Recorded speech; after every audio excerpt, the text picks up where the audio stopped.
জানেন যে লন্ডনে একটা বিশেষ বৈঠক হতে যাচ্ছে ডক্টর ইউনূস এবং তারেক রহমানের মাঝে।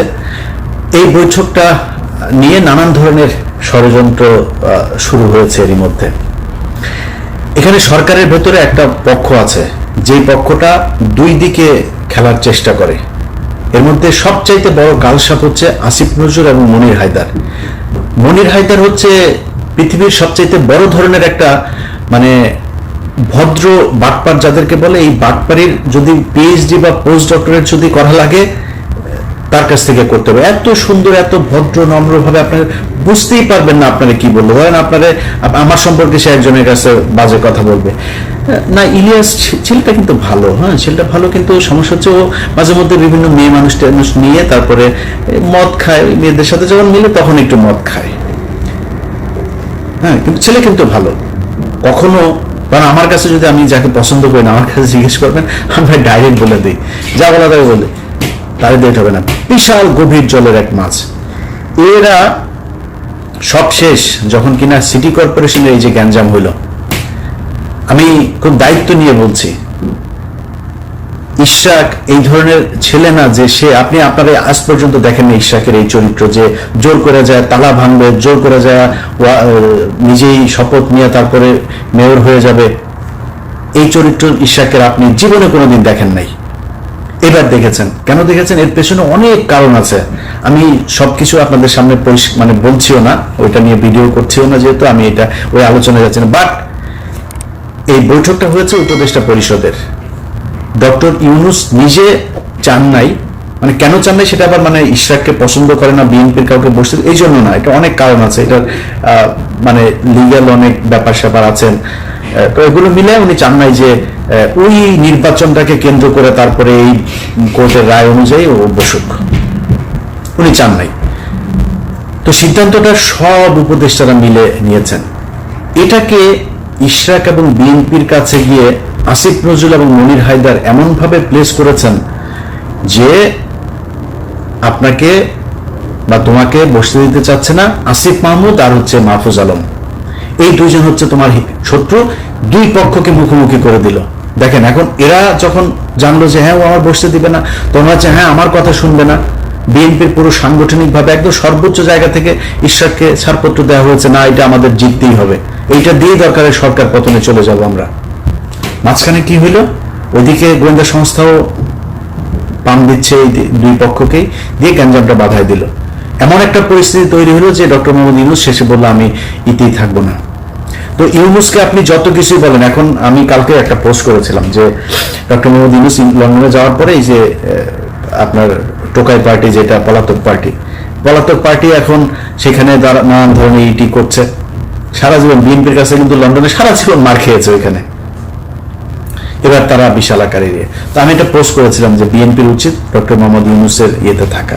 তো বিএনপির অনেক মানুষজন আবার এটাকে করেছেন যে বিএনপি এখন কেন থাকবে, বিএনপি এই জন্যই থাকবে কারণ এই ডক্টর মোহাম্মদ ইউনূস যদি নাকি এই গত 10 মাস না থাকতো তাহলে পরিস্থিতি অন্যরকম হইতে পারতো, সেটা কাইন্ড অফ আমছালা সব যাওয়ার মতো অবস্থা হইতো। আবার স্টুডেন্টদের সাথে আপনি দুর্নীতি করছে, এই যে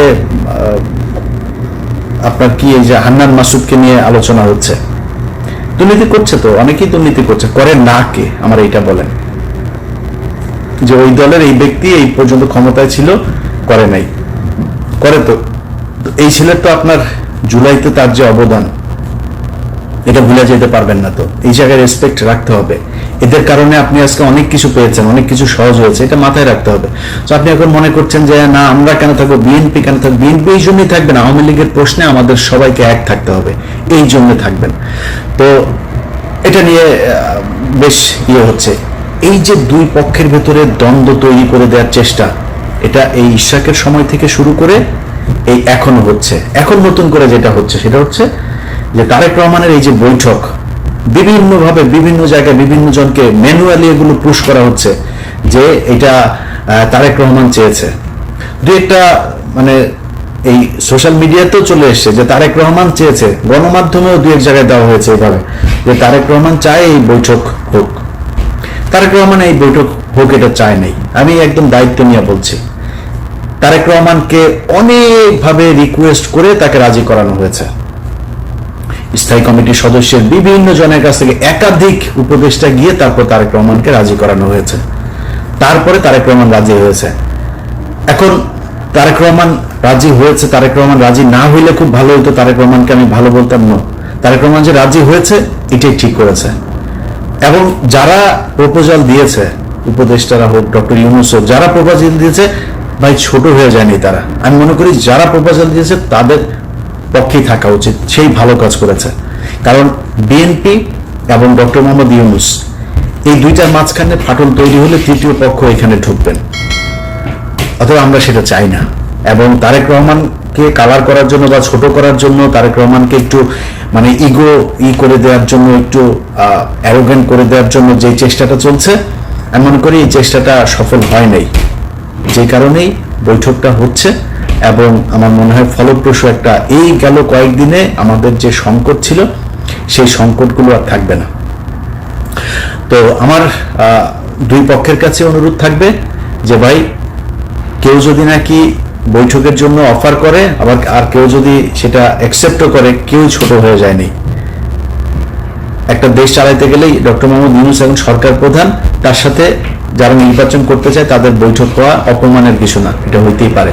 কিন্তু যারা করতে চাচ্ছে বিষয়গুলো, যে তারেক রহমান খুব অসহায়, তারেক রহমানের একদম মানে ইচ্ছা হচ্ছে যে এখন তারেক রহমান এই করতেই চায়, এরকম এটা বলে যারা তারেক রহমানকে ছোট করার চেষ্টা করছে বা বৈঠকটা বাতিল করার চেষ্টা করছে, আমার মনে হয় তাদের এই কুয়াশাটা হবে না, মানে সফল হবে না। এবং হয় নাই দেখি বৈঠকটা হইতে যাচ্ছে।